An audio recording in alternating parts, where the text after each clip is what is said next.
Yeah, hi, this is Gautam. So welcome back to this video series. Uh, so in this particular video, we would be looking at two ways that you can use to estimate beta. Okay? One is the regression way, and the other is the bottoms up way of estimating beta. All right. So in module 7a, we understood what beta is. In fact, we understood all the various components that go into the ingredients that go into making up cost of equity. So we understood risk-free rate, equity risk premium, beta conceptually. Okay. And then the last module, we estimated equity risk premium. And in this module, we'll first estimate beta. So we'll have all the ingredients that we need to estimate cost of equity. So that is what we're going to do in this video. That is estimate beta and then cost of equity. Okay. All right. So now let me open up and please, if in case you just landed upon this video, okay, uh, I would strongly recommend that you go to module 7a. That is part of this playlist. You open that module up, go through, what beta is. You can then come back to this one because I'm going to build up on my explanation of beta in that module. I'm going to build up, in this module. Achha, theek hai. So let me open up a whiteboard, okay, and then let's jump in. All right.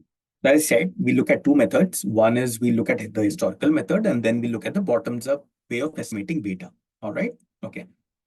Okay. So if you remember, what we had learned in module 7a is that beta for a company measures a company's exposure to the market risks or the macroeconomic risks.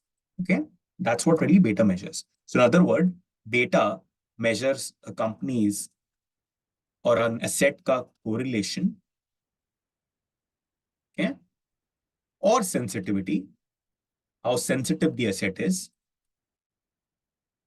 with respect to the market. Okay. That means, say if the market or the index, it moves a certain way, the returns of the market, they move a certain way, okay, then how does our company move with respect to the market? Okay, that's what really regression uh, uh, regression method of estimation of beta is. Okay, so let's go further. You'll understand. Yeah, say this is the y-axis and this is the x-axis. In the x-axis is for independent variables. Okay, so here let's plot the market ka returns, and y-axis, this is, let's plot the dependent variable, which is our company ka returns. Okay, all right.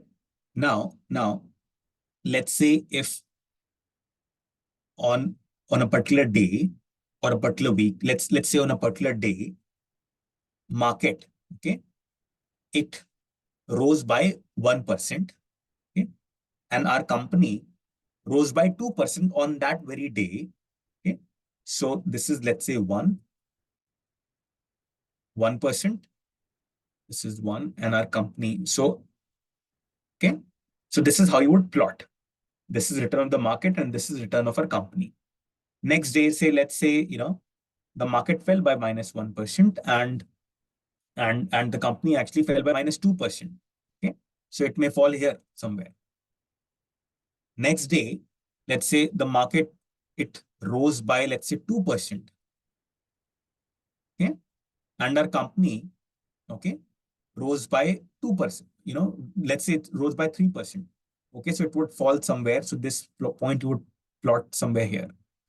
इस तरीके से, this way, you would get a lot of points if you plot the returns of our company vis-a-vis the market over a period. It could be a year, it could be 2 years, 5 years.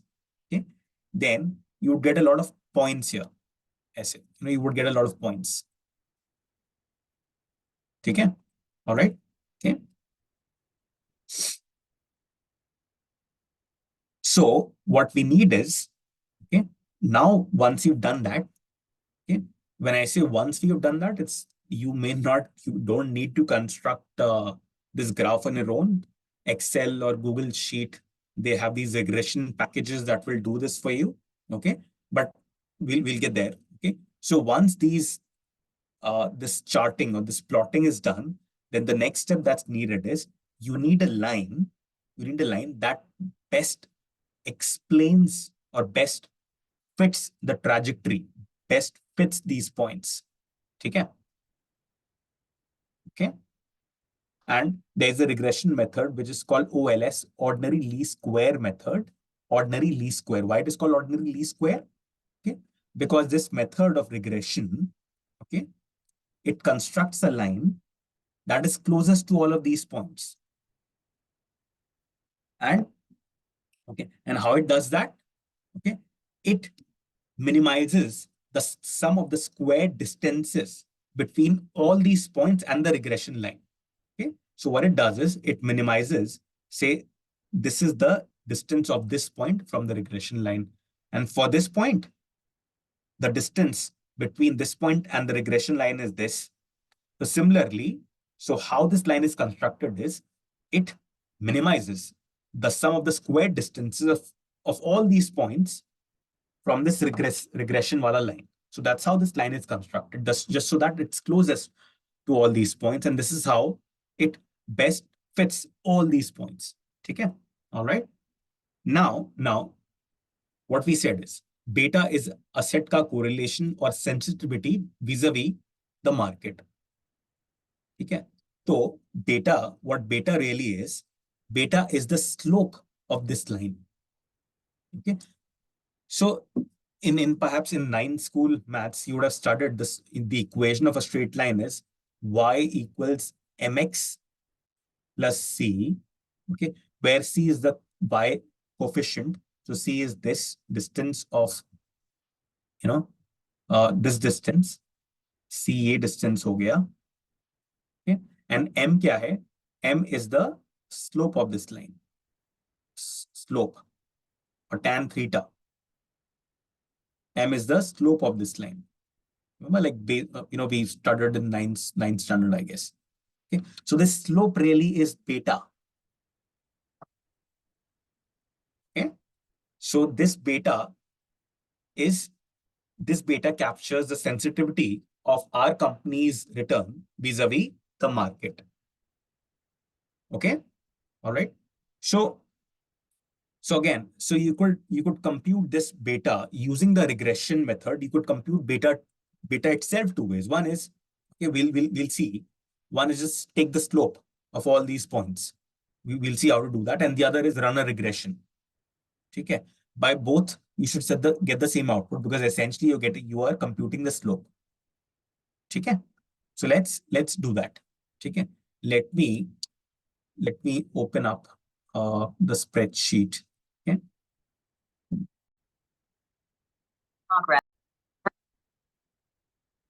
All right. So if you may be wondering that why I had changing clothes, is because I usually shoot these after work hours, or I choose them over the weekend. Okay. And so shooting these videos at stretch becomes very difficult. Okay. All right. So now back to the this. So let's estimate beta using regression method first, and then we'll estimate beta using the bottoms up method as well. So first, let's estimate beta using regression method. So let's make some space in our spreadsheet. Just making sure I'm recorded. Yes, I'm getting recorded. All right. So let's make some space here.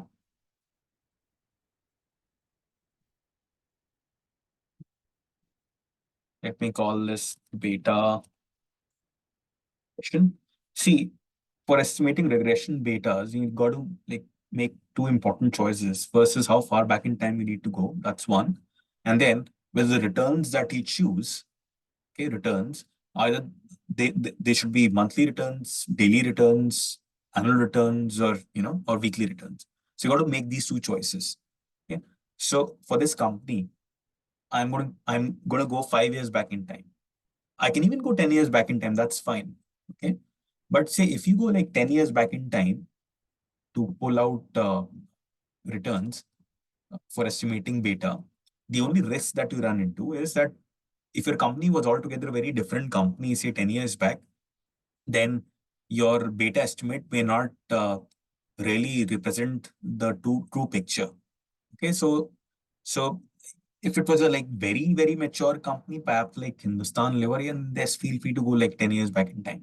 Okay, but yeah, if it's a very young company, which started like 6-7 years back, yeah, then you may just want to go 2 years back in time.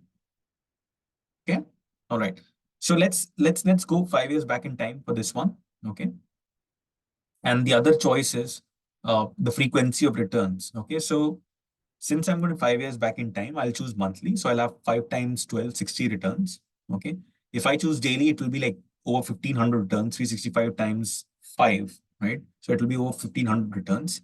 And plus, I usually do not choose daily returns. It's because I usually choose daily returns because I don't choose daily returns is because daily returns are very noisy. Okay. All right. So I usually go for monthly. Okay. And choosing annual return, this is obviously doesn't make sense. You'll just have like 5 times 12. Sorry, you just have 5 returns. Okay. And I don't think regression is going to work with this 12 return, with 5 returns. Acha, okay. So let's do what we need to do.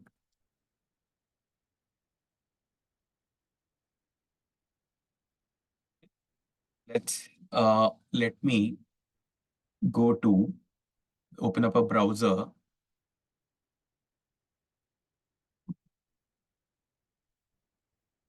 and let me type Yahoo Finance. यहाँ पे let's first pull Kowai ke returns because that's our company. Kowai Medical, yeah. What happened? You don't like me, what? Okay, it's pulling. All right, here go to historical. Where is historical? Yes.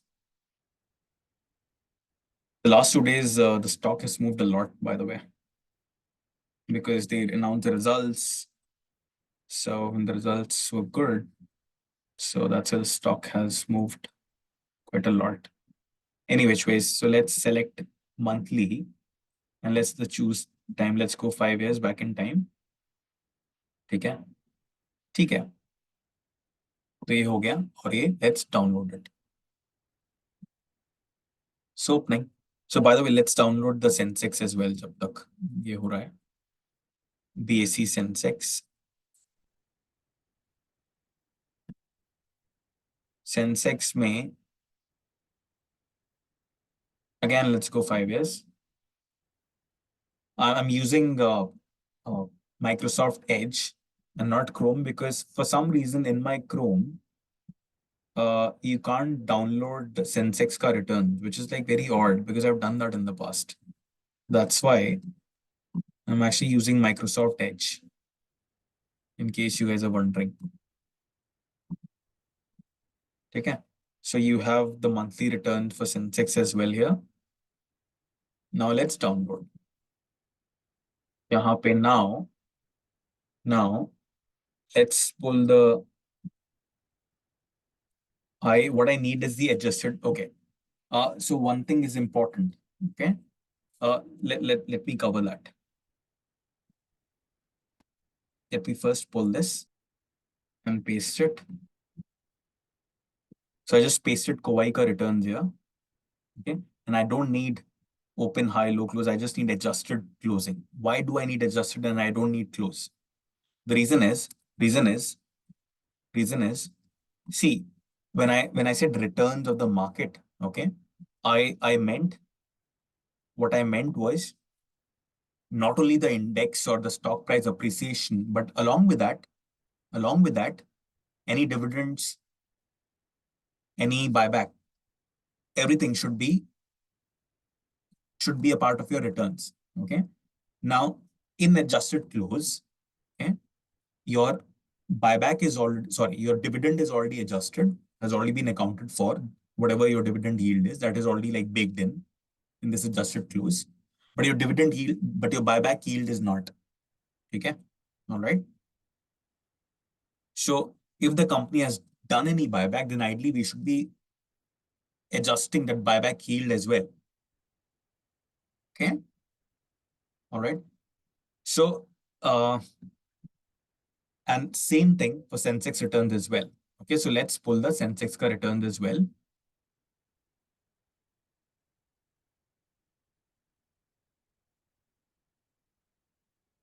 Copy paste.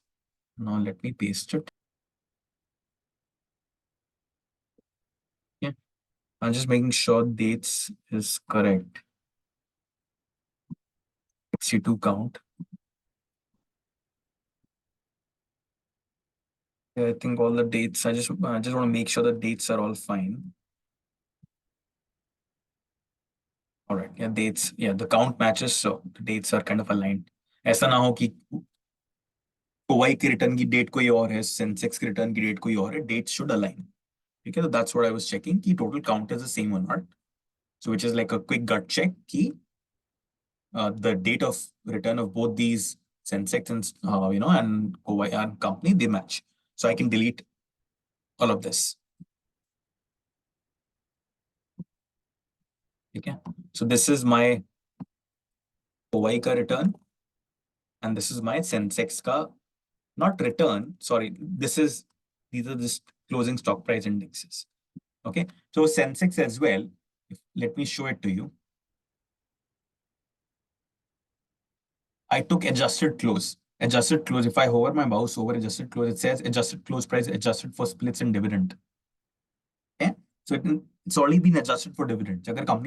अगर Sensex में किसी company ने dividend दिया तो already include हो गया है इस क्लोजिंग प्राइस में. Okay, which is what we want. What it doesn't have the buyback. So that we should ideally estimate and include it in the return. Okay. But abhi ke liye we are not going to do it because see, we already saw in the last video in the equity risk premium estimation, I did estimate buyback. I did estimate buyback yield as an example. And I'm going to make a separate video, lengthy one, in which I'm going to show you how can you estimate buyback yield. Okay, but I've already displayed the concept, demoed the concept for just 1 year in that last video. Okay. And since it takes time, so I'm just going to skip that. In any which ways, it's a very small number. So it's not going to affect the life too much. Okay. All right. So anyway, point being, take the adjusted close number, which has the dividend yield incorporated. It doesn't have the buyback yield incorporated. Okay. But you should ideally incorporate the buyback yield as well. Okay. All right. So now let me go back to the, okay. So let's compute the returns for Kowai. So these are monthly closing prices. So it should be closing price as of say this month. So this is, by the way, this is April, 1st April. This is the first date is 1st of March. So the convention is can be a little misleading. Okay, but this is April 2019 and this is March. The first one is March. So take the April return divided by the March return and do this. Okay, and then just drag it, change to percentage, then just drag it. Okay, and same thing we got to do here as well. And then drag it. So we got the returns of both Kowai and Sensex. And we should have 59, 60 returns. I think that's 60 returns because we have 61 month data, right? Month data we have, 61. That's why we have 60 return, 1 minus 1. Okay. The total count minus 1. All right. Now, so estimating beta, the easier, the straightforward way is just take the slope. Slope is the y equal to mx equation of straight line we saw, and slope is m. Okay. So what we do is take this data, slope, comma, This is your x-axis, independent variable, and you get the slope. So your beta, let me just put it here, man. Your beta is 0.73. That's what our beta is based upon what we saw. And let me write here. This is done monthly.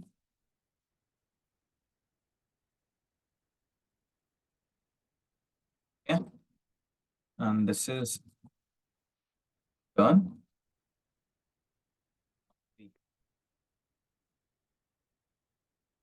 Okay. And let me just again.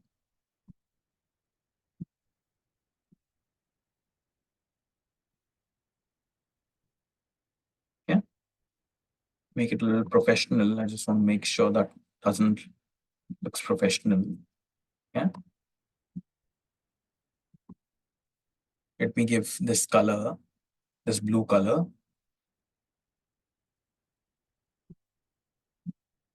All right. Okay. So beta for us is 0.73 using the slope method. So basically this is, this is one of the regression methods. Okay. So essentially when you estimate slope, okay. So what you're doing is you're constructing a straight line. Okay. All right. From that straight line, okay, you are taking the slope of that straight line. Okay. All right. Now let's do the actual regression. Okay. So you may or may not have the regression package installed in your Excel or in your Google Sheet. Okay. So I'll tell you how to do it. So if you're using Google Sheet, go to extensions. Okay. Here in add-on, no. Okay. Click get add-on. Okay. And then search for Excel minor analysis tool pack. I've already done that ahead of time. I already downloaded it. If you don't have it, again, I'll repeat it. Go to get add-ons, search for Excel minor analysis tool pack and add it. So this extension will get added. Okay. All right. So now let's click start. Okay. Here. So what do you need to select? Here, select linear regression because OLS, ordinary least square, is linear regression. It's a simple regression. Okay. Here, your Y range should be, this is your dependent variable. So this is your Y, the company ka return. Okay. And then in X, that is your independent variable, select your Sensex ka return.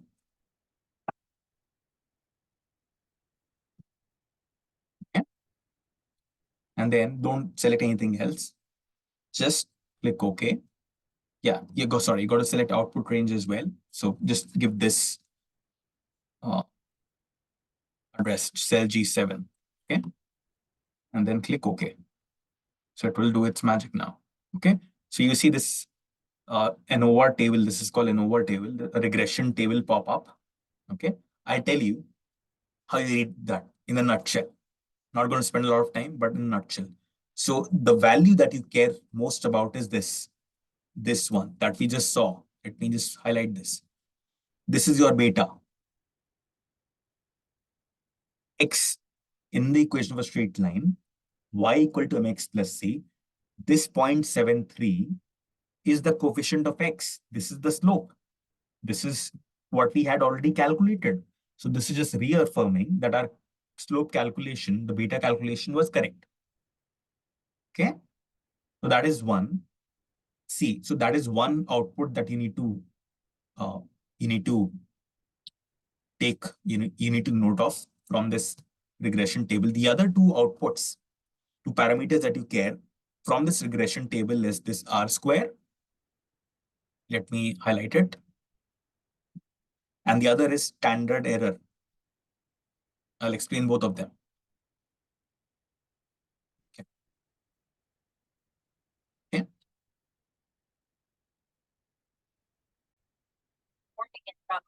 So your R square tells you where does the risk come from. Let me type it. Where does the risk comes from? This is what R square tells you. Okay, let me explain more. So R square is 0.13 or 13%. This is what R square is. So it tells you that 13% of the risk, okay, 13% of the risk comes from the market, or 13% of the risk in this stock is explained by the market. Remaining 87%, risk is firm specific. That's what this R square tells you. In statistics, R square tells you, R square is a goodness of fit.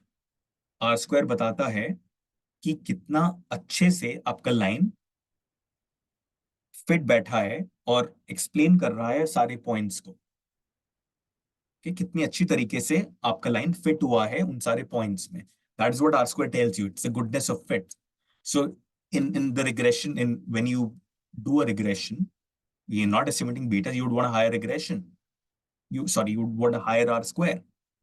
Okay, all right.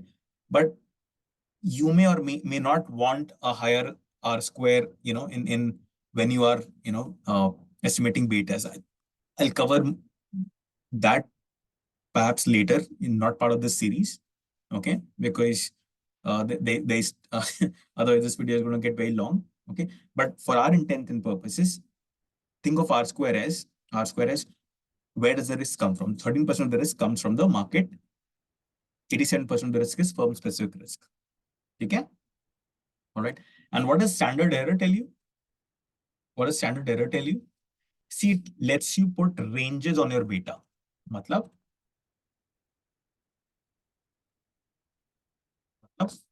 what does it mean? Ranges on your beta. Okay, see, all right. See, remember that normal when you perhaps when you took your statistic class, there is a normal distribution, okay? And let me pull up a normal distribution and show it to you in a browser. Let me do that.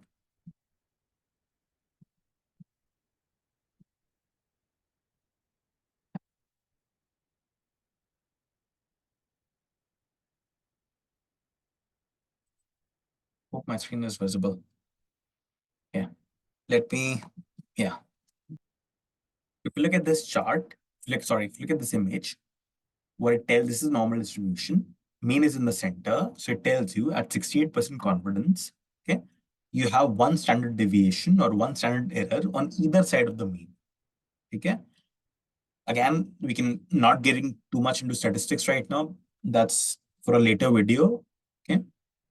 And at 95% confidence, okay, you have two standard deviations, or look at this, you have two standard deviations or two standard errors on either side of the mean. Okay.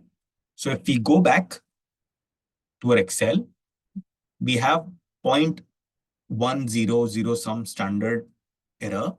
Okay. So what it tells you that with 67% confidence,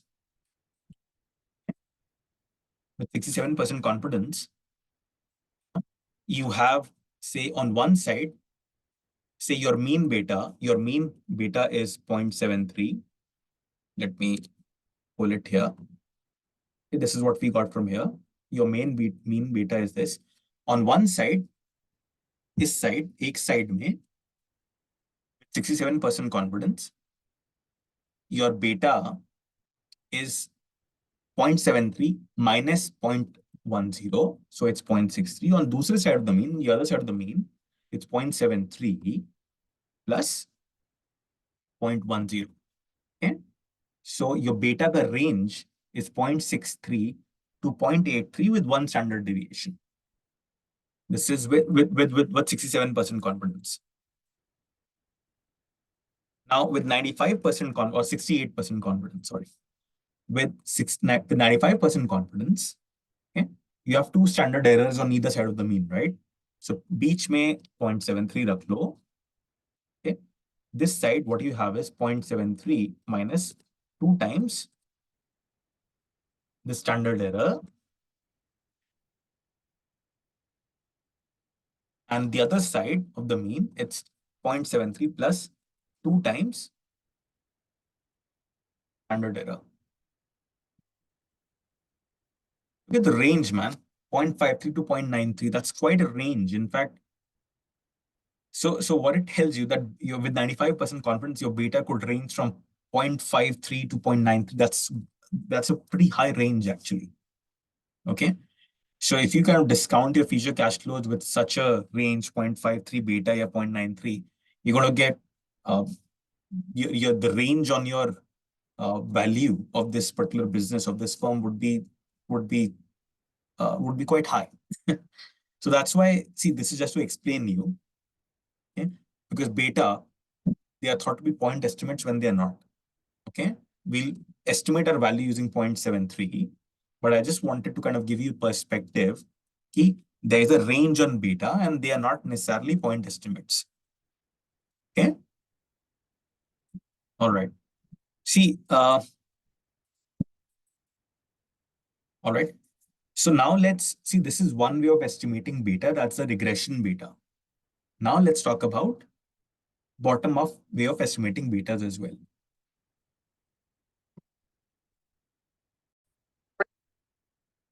All right.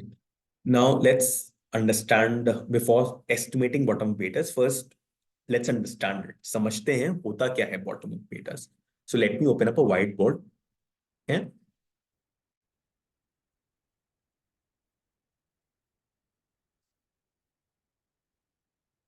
See, अभी हमने what we saw is we saw the regression method of estimation of beta. The other method is bottom up beta. Okay.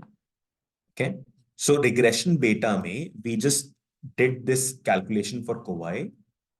In bottom up beta, okay, what we do is we do the same step, okay, same step of using regression, but not just for COI, but for other companies operating in the same sector, like COI hai, Apollo, okay. You have, Medanta. I'm forgetting the company under which Medanta comes. Okay. And then you have other hospitals as well. So you do this regression beta estimation for other companies operating in the same sector as well. And that's why this is believed, bottom-up beta is believed to be a better method than just estimating beta just for one company.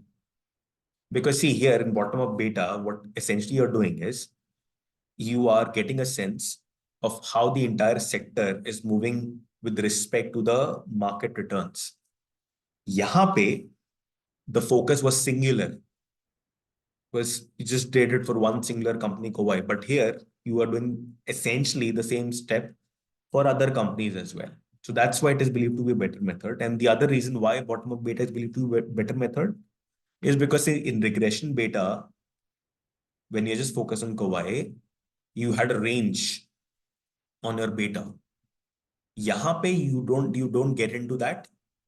You don't have to worry about that because you are looking at other companies. So you are in effect solving that issue that you had here.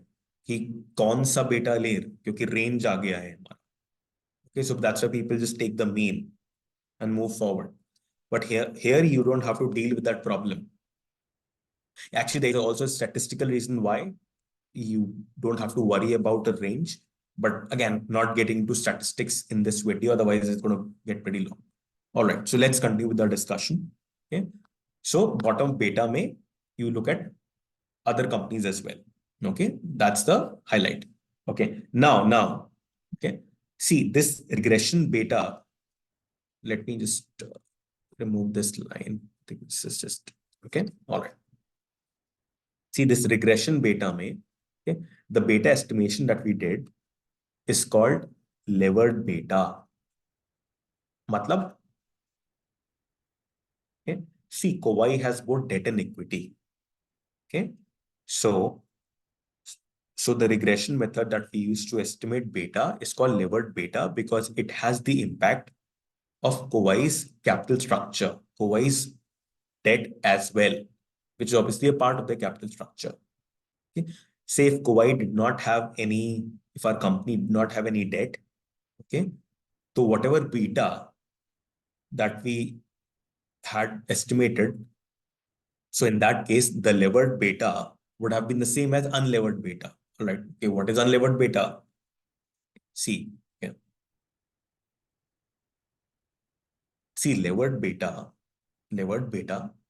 has the impact of company's capital structure, which has debt included in it.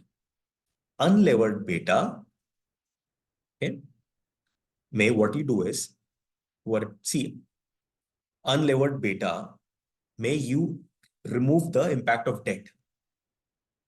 Okay. All right. So your unlevered beta is always lower than your levered beta because it is believed that companies which have debt, okay, they are more risky, okay, than the companies which don't have any debt. Okay. So if Kowai did not have any debt, okay, all right,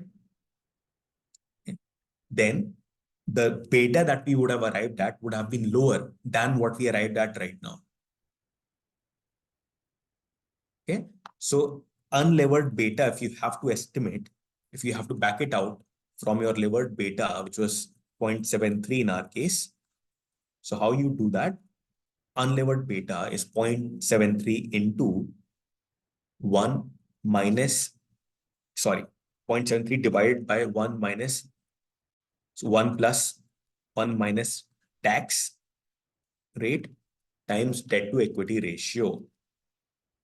So essentially what we are doing, no, we are removing the impact of debt from levered beta to arrive at unlevered beta.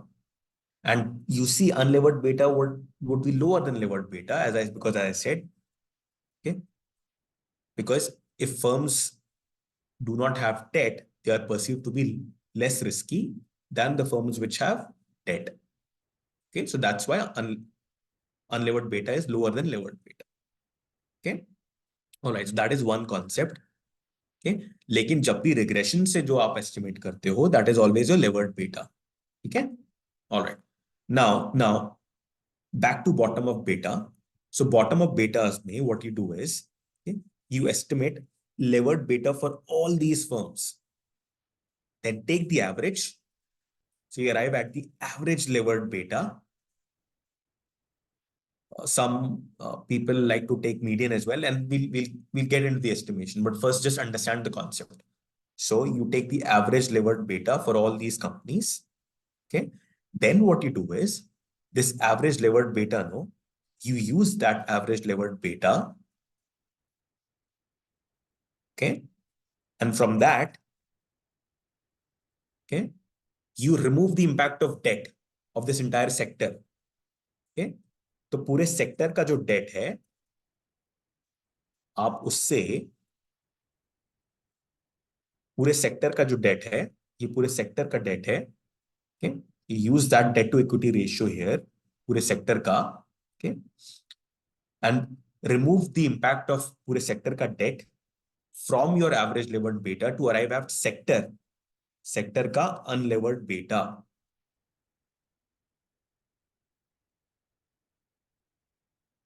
Okay, so what it means is any company in this sector, if it does not have debt, okay, would have this beta. ठीक है? All right. लेकिन because your firm has udhari, it has debt, okay, so you have to relever it. Relever it, money. You have to introduce the impact of debt in this unlevered beta. So if you're because see we are valuing Kowai, right? Okay, so there are two ways you can lever this beta. Okay, one is use Kowai's current capital structure.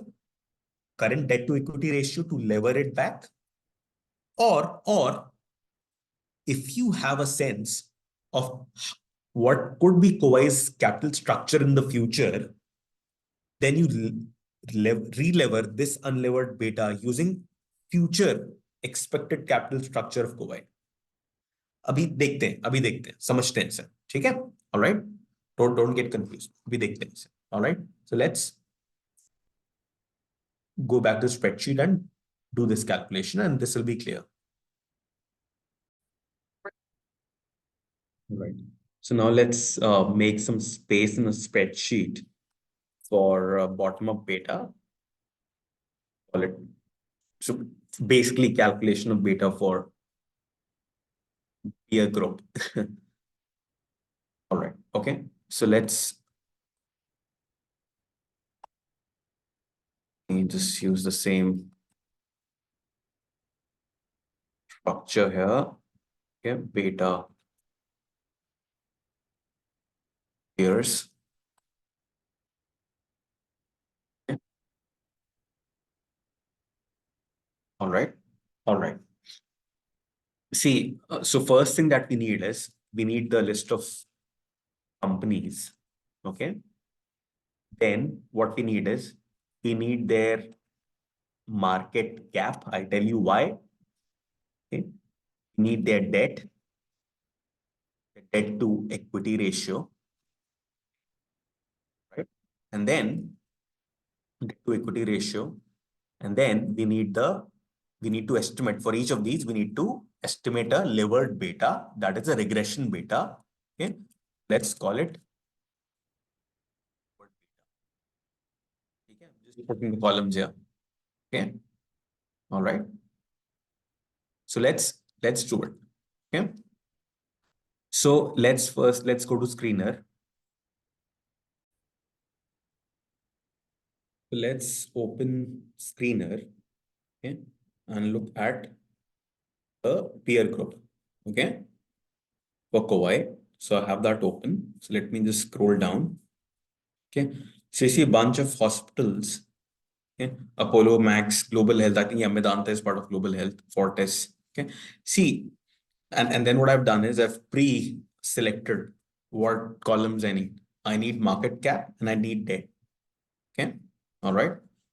So these are two things that I need. Okay. And debt to equity ratio I'll calculate. All right. So let me just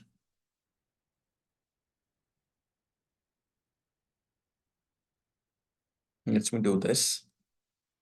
Copy. Go here. Let me just for a bit just paste it like this. All right. Let me just move a few things around.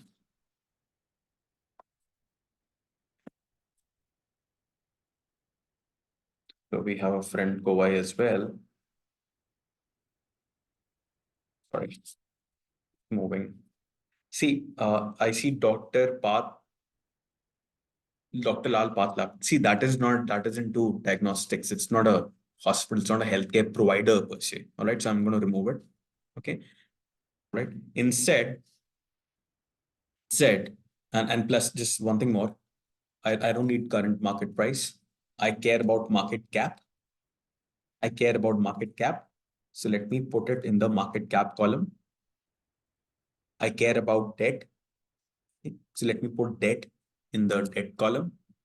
Debt to equity ratio, as I said, we'll calculate. I don't need interest coverage ratio. I shouldn't have pre-selected that, but that's fine. Okay. All right. See, if you look at the market cap, okay, market cap of all these companies, by the way, it's important that we also mention the units. So it's it's in CR, it's in crore, right? So let's just mention it. Similarly, in fact, that's how you should mention it. Brackets. That's how it's done. Okay. If you see, Kowai is right now at 4,000 CR. It's a very small company. And if you look at these companies, these are like pretty big companies, man. Okay. All right. So we should have a company which is perhaps in a similar range of market cap as Kowai. Okay. And one company that comes to my mind is Artemis. You've heard of Artemis. Artemis Medical Care. So its market cap is around 2,400. So let's take this company as well. Okay. So here's the market cap of Artemis. So this is Artemis. And then here's the market cap. In fact, let me pull this entire row. I'll make the adjustment. Okay. This is the debt. All right. Now, okay. So how many companies we have? We have 8 companies, including Kowai, in our peer group. Okay.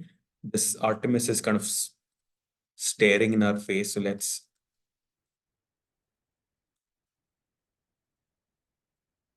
but let me just make sure the font is the same across all. Okay, font size is same across all. So we are using Arial font. Okay, all right. Okay, small things, but it's important, that looks professional. And let me also change this to number. I'll just add commas. Okay. All right. Okay. All right. See, now let's calculate debt to equity ratio. See, when we talk about capital structure, okay, and when we estimate levered beta using this capital structure, that is a debt to equity ratio. Okay. So the debt and equity, they should be the market value of debt and equity. Okay. This is the market value of equity. So this denominator equity, this is not the book value of equity. This is the market value of equity. And same thing for debt as well. See, ideally, you should estimate the market value of debt as well. Okay. But right now we are assuming, okay, that the book value of debt is the same as market value of debt. That's our assumption. Okay. Just so that otherwise we'll be spending a lot of time in estimating the market value of debt. And and this video is going to get very long. But ideally that is what we should do That is what we should do. With that assumption that market value of debt is the same as book value of debt for now. Okay. Let's estimate this debt to equity ratio. So this is the debt, and then this is the market value of equity. Let's just drag. Okay. 2 decimal is fine. In fact, for this, no decimal, I think is fine. Let's just move that. I think this is just, yeah, no decimals for this, and then 2 decimal places for debt to equity. Okay. Now let's estimate levered beta. All right. See, for levered beta, see, as I said, you need to estimate the regression betas. Okay, for each of these companies. Okay. All right. So we already have the regression beta for Kowai. So we're just going to pull it from here, which is this one. Okay. Again, let's just keep it to 2 decimal places. But we don't have the regression betas for these companies. So ideally, you should do the same exercise that we did for Kowai for all these companies. Okay. That is something that you need to do. Okay. All right. So I have done that ahead of time. Okay. So I'm just going to pull values from my other spreadsheet. Okay. So let me do that. And you could actually also go to like Yahoo Finance. Yahoo Finance also has beta. So if you want to do that, Yahoo Finance also maintains beta for many of these companies. So you can pull from Yahoo Finance as well if you want to. Okay. Because that resource is free. Okay. All right. Any which way. So let me pull beta for all these companies. And let me do that. All right. So I just pulled the regression beta for all these companies that I had from the exercise that I had done in advance of this video. Okay.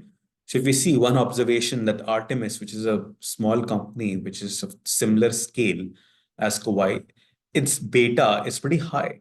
It's 1.4. That means it's pretty, its stock price perhaps has moved a lot vis-a-vis the market. Okay. So any which ways, now let's estimate the average beta. The average beta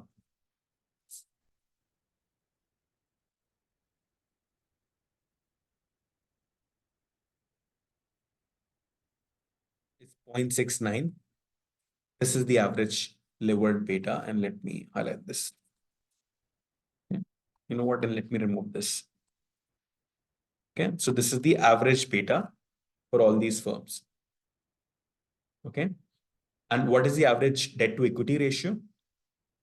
Okay, so for that, what you do is, okay, you take the sum of the market caps for all these companies.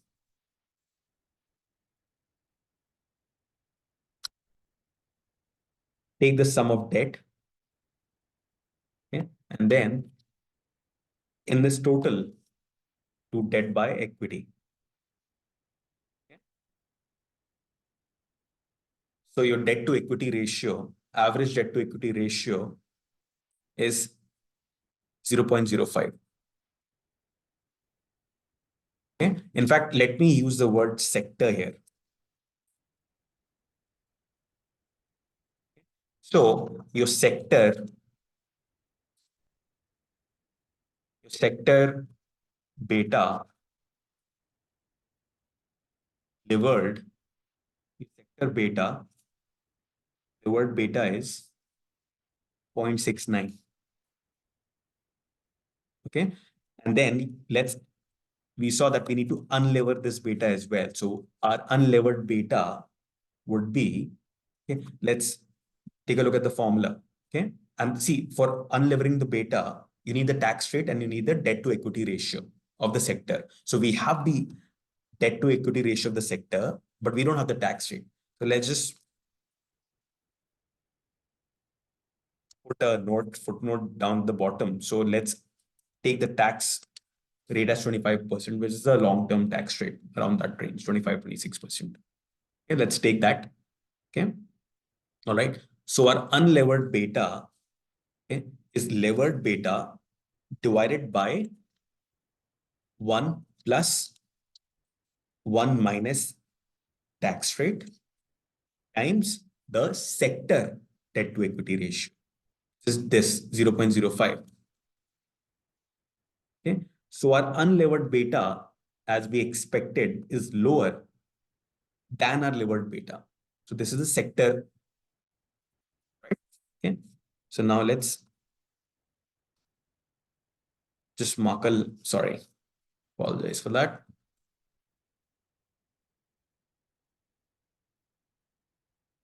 Just putting lines so it looks a little professional. And let's do the same here as well.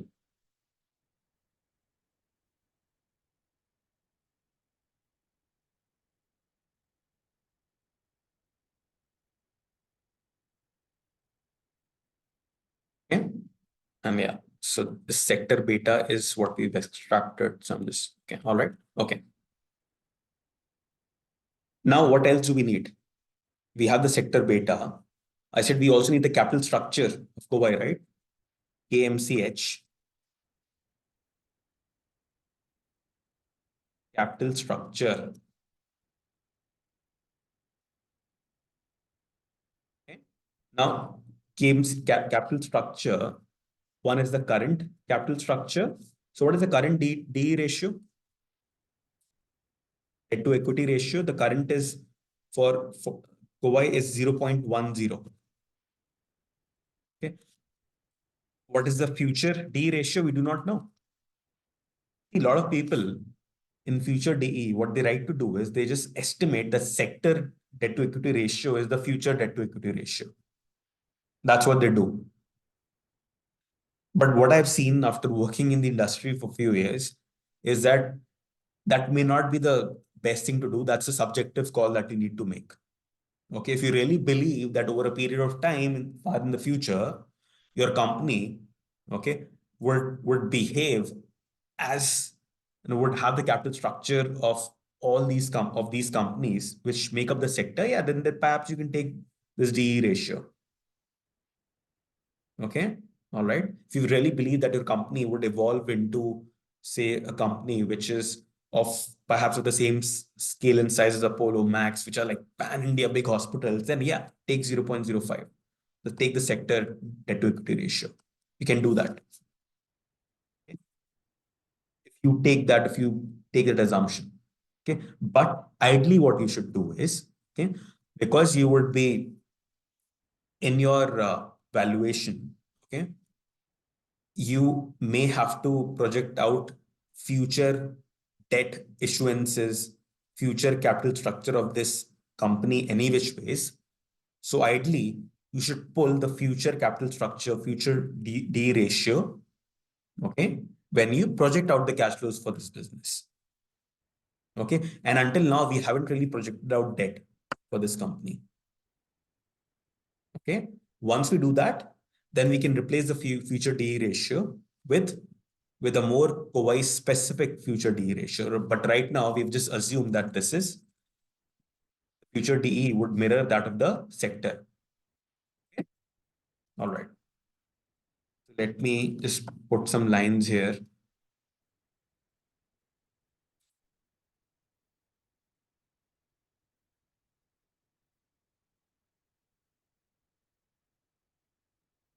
All right. Now let's estimate the bottoms of beta for COI. Okay. In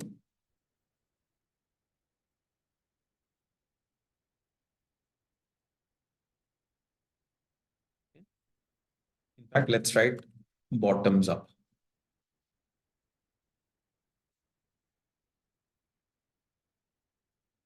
Sorry. So how you would do that? You need to take this unlevered beta, this one, let me highlight this, right? And relever it. This is sector ka beta, 0.67. You need to relever it using Kawai's capital structure. Ideally, you should relever it using the future DE, but in this instance, I'm just going to use the current DE for now. Okay.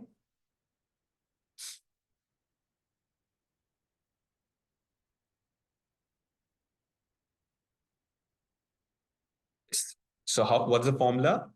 Levered beta, unlevered beta times 1 plus 1 minus tax rate times debt to equity ratio. I'm taking the current. Okay. So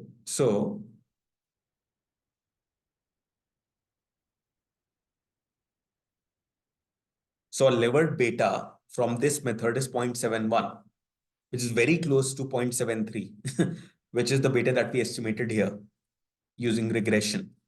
So our peer group beta is very close to bottoms of beta. Now you may be wondering, why did I relever it using current debt to equity and not with using this? Okay, let's do that. Okay. Let's do that.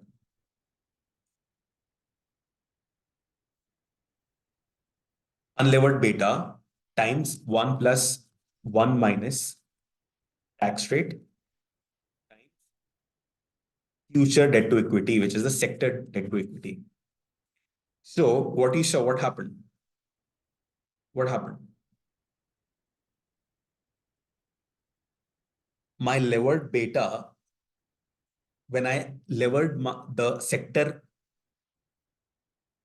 unlevered beta using the sector DE, I got the same beta as the levered beta, right? So essentially, I turned around. I got the same result as 0.69. I was expecting that because I used future, if I use future DE. All right. Okay. So that's why I just went ahead with current debt to equity ratio. Okay. All right. But yes, as I said, the risk of repeating myself, if you think the capital structure of this business is going to evolve a certain way, then use that future debt to equity ratio or future capital structure. Okay. All right. So hope that was clear.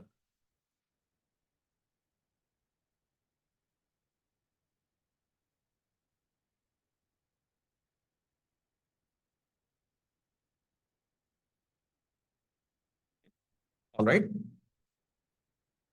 Okay. All right. So this is the bottoms up beta that we are going to use. Okay. All right. So now the only step that's left for us to do okay, is estimate the cost of equity. Okay, because we have the beta, we have the equity risk premium, we have the risk-free rate. So let's estimate the cost of equity. So let's open a tab. Let's put it here. Let's call cost of equity. Okay. All right.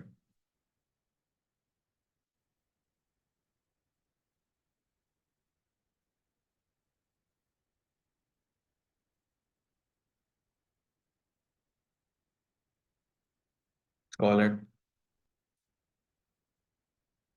cost of equity. And when we do cost of debt, we will use the same tab. Okay. We don't have to like create so many different tabs. Any which ways, getting back to cost of equity. Okay. So cost of equity, we know that what's the formula of cost of equity? Okay. Cost of equity is what do you need? You need the risk-free rate. All right. You need the risk-free rate. You need the equity risk premium. Okay. And you need the beta. These are three ingredients, right? So let's pull off all of these together. So what's the risk-free rate? Risk-free rate is 7.05. What's the equity risk premium? Equity risk premium is, let's use 7.96, the one that we estimated using historical method. What's the beta? We just derived the beta. Let's use this 0.71. Okay. Just one thing more. Okay. Now, one concept.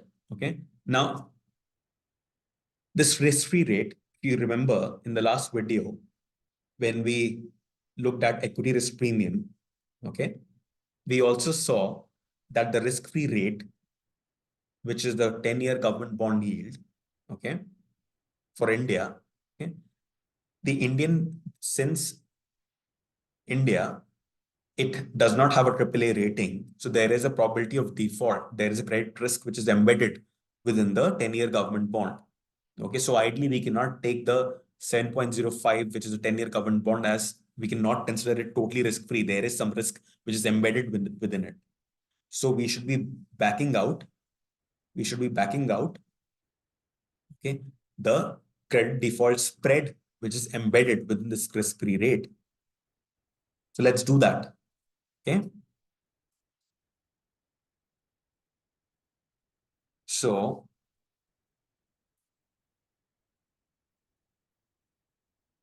a 10-year government bond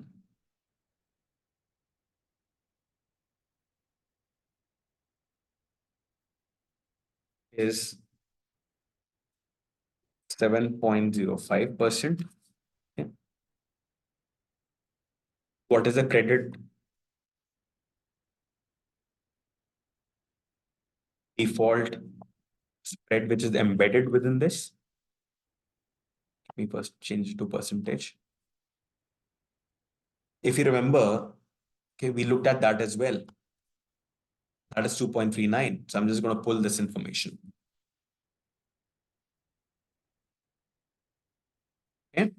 So what's the risk-free rate now? So risk-free rate is this 10-year government bond yield minus this credit default spread.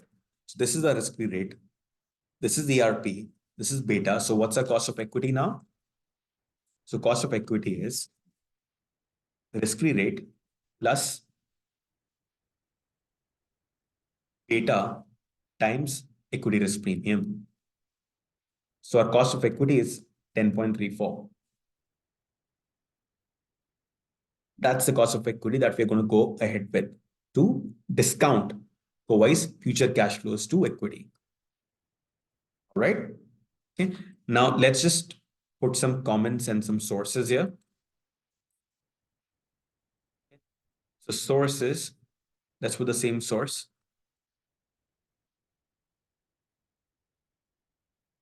This source is Professor Damodaran here. And this is investing.com. So I'm just going to take that. Ideally, I estimate equity risk premium, I think more than a week back. So ideally, I should be looking at current dates. Okay. So so I should update my prior equity risk premium estimation as well, because it would have changed slightly for the last like week or so. Okay. So everything should be current. Okay. All right. And your risk-free rate is, we just derived it. How did we derive it? This is your 10-year. So just make notes. 10-year government bond minus your credit default. Sorry. Okay. And then ERP, we derived it using historical method.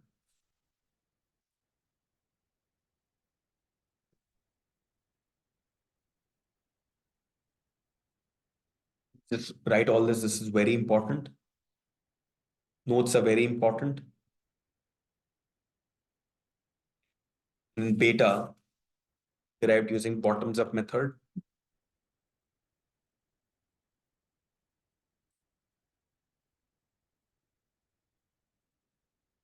Derived bottoms-up. Just write that. All right. And then this is your cost of equity.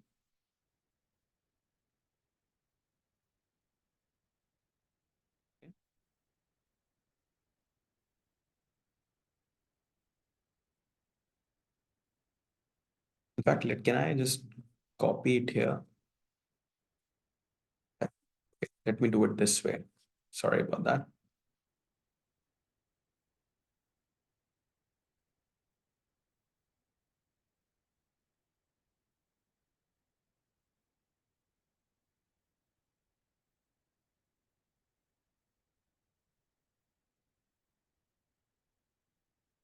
All right. Hey, hi. I realized that I missed to make an important point. That's why I'm reshooting this last portion of the video. Okay. So we just estimated the cost of equity. And just before that, we had estimated beta, and that's how we got to cost of equity. So if you look at the beta of all these companies, okay, and then and if you look at the beta of KMCH, the bottoms of beta, these betas are less than 1. I think except for Artemis, all these betas are less than 1. Okay, so what does it tell you about this sector and about KMCH, about this company? What it tells you is that this company is perceived to be less risky than the overall market. This sector is perceived to be less risky than the overall market. Why is it so? The key reason being that hospital, the services hospital offered by a hospital, by this company, or by hospital, they are essential or indiscretionary services, right? Okay, and we saw in the earlier module, I think it was module 7A, that if you have a company which is into essential goods and services or indiscretionary goods and services, then its beta is on the lower side, because any which ways we would use their products and services regardless of the macro environment. Okay, you will have to buy the product or service. Okay, there is no other way. Okay, all right. And yeah, you can always make that point, that hospital also, they offer elective procedures as well, right? Okay, so elective procedures, you can defer them for later, but largely hospitals are perceived to offer essential services. Okay, healthcare is essential. Okay, that's why they are perceived to be less risky. Okay, and that's why the beta is less than 1. It's on the lower side. All right. Now, so that's point number 1. Point number 2 is, now if you look at the cost of equity, okay, Now, for a moment, assume that beta is 1, or what is the cost of equity for the market index itself? Beta for the market is 1, right? Okay. So for that, if beta is 1, that is for the market. So cost of equity or your minimum return expectation from investing in the market would be your risk-free rate plus beta, which is 1, okay, times equity risk premium. So this is your market CO cost of equity, or the minimum return expectation that you would expect from the market. Okay, that's what this is, right? So you see, cost of equity for our company, for Kowai, is lower than the cost of equity for the broader market. What does it tell you? Okay, this is like straight, getting pretty obvious, right? Since beta is less than 1 for a company, that's why the cost of equity is lower than the market cost of equity. That means since healthcare, okay, is perceived to be a low risk sector, that's why investors have a lower return expectation from companies operating in the sector. Okay, say the return expectation is lower than the return expectation from the overall market because the perceived risk is lower in this sector. So that's what the beta and cost of equity calculation really tells us. Okay, so we should be thinking about all of this, instead of just being mechanical and just being estimating these ratio, these metrics, and just using them in our projections. So it's important we think about this and also we document it, because when we towards the end, when we make a equity research report of all these using these data points, and yeah, we need to have the thinking, the thought process. Okay, if you're making a point, why you're making that point. All right. Okay. And just one thing more. So one thing I realized that I could have added another hospital, like there's a hospital near Tharth, okay, which is at the similar market cap like Kowai. Okay, and I did look at its regression. I did estimate its regression beta. It's 0.676, so it's 0.68. So which is pretty close to what Kowai is at. Okay, so anyways, if you want, we could have added that company as a part of this peer group as well. Okay, it would not change the overall beta a lot. Would perhaps just drag it a little, to perhaps 0.7 or 0.69, but that's okay. All right. Okay, so this is what we are going to go ahead with for our subsequent for our valuation exercise. All right. Okay. So hope this helped. Thank you.